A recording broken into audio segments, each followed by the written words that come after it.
Oke, kita langsung menuju ke Mas Ian. Mas Ian, tadi Mas Lakso dan juga Bang Kudri menyampaikan bahwa pengembalian SPDP oleh kejaksaan itu tidak berarti menghentikan proses penyidikan terhadap Firly Bahuri. Jadi alasan pengembalian SPDP itu yang dilakukan kejaksaan apa, Mas Ian? Ya, itu kan mengacu pada KUHP. Secara prosedural, KUHP sudah mengatur proses dikembalikannya berkas perkara dari kejaksaan ke penyidik dengan petunjuk ABCD P19. Tapi sampai 4 kali berkas perkara yang sudah dikembalikan itu tidak pernah dinyatakan lengkap oleh pihak kejaksaan. Ya.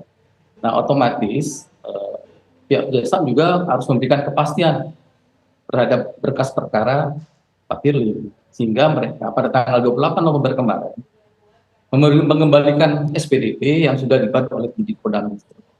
Konsekuensi dari pengembalian SPDP ini adalah menurut keputusan jaksa agung nomor 039 pasal 41 ayat 2, berkas perkara yang tercatat dalam mereka di kejaksaan itu dihapus dan dianggap tidak ada berkas perkaranya lagi. Nah, ini acuannya kepada substansi KUHP. Betul bahwa SPDP dikembalikan itu tidak menghentikan penyidikan, tapi ada alasan secara material yang sudah dibuat oleh pihak kejaksaan bahwa perkara Pak Firly ini tidak memenuhi syarat material. Apalagi secara prosedural, materialnya aja tidak terpenuhi, apalagi prosedurnya. Baik, Bang Ian. Nah, jadi kewajiban penyidik itu sekarang ini adalah berdasarkan pasal 109 ayat 2 KUHP mengeluarkan SP3. Sehingga tuntasnya perkara ini yang dimaksud oleh Kapolda Metro adalah menuntaskan perkara Pak Firly dengan mengeluarkan SP3. Jangan dipaksakan perkara ini seolah-olah sempurna pemberkasannya, sempurna perbuatannya yang dituduhkan. Nah, tuntas yang kita harapkan ini adalah tuntas dan artian pihak Polda Metro mengeluarkan SP3 terhadap perkara Pak Firly. Kami sudah menangkap poinnya. Menurut kuasa hukum, tuntasnya adalah dengan mengeluarkan SP3. Silakan, Bang Lakso. Ya, pertama saya ingin menegaskan bahwa sebetulnya kan ini ya biasalah pernyataan frustasi ya.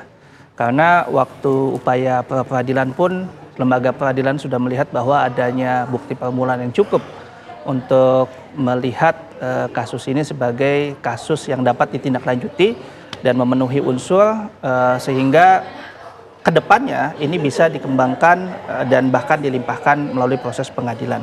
Artinya bukti permulaan, karena kalau kita bicara mengenai tindak pidana korupsi itu kan memang suatu proses penyidikannya ada kekhususan-kekhususannya. Yang kedua, saya ingin bilang bahwa sebetulnya saya melihat penanganan kasus ini itu bukan lagi pada dimensi yang sifatnya teknis saja.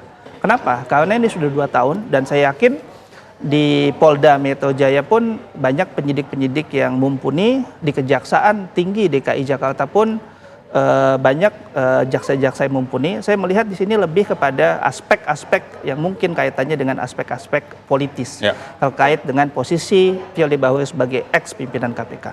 Untuk itu, kenapa saya mengatakan bahwa solusi paling dekat yang harus dilakukan adalah penangkapan dan juga penahanan. Untuk apa? Ini untuk bisa melokalisir dampak-dampak yang dapat Firly sebabkan untuk menghambat penanganan kasus ini. Oke, baik. Bang Kudri, singkat, perlukah penahanan dan juga penangkapan terhadap Firly?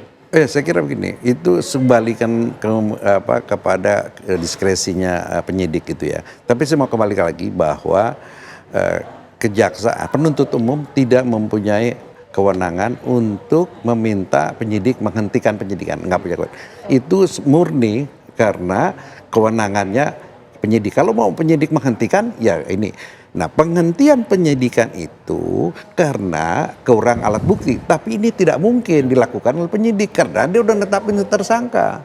Kalau tersangka itu ditetapkan berdasarkan 2 alat bukti. Nggak mungkin penyidik itu menjilat air ludahnya sendiri. Dia bilang nggak kurang bukti gitu loh. Pasti.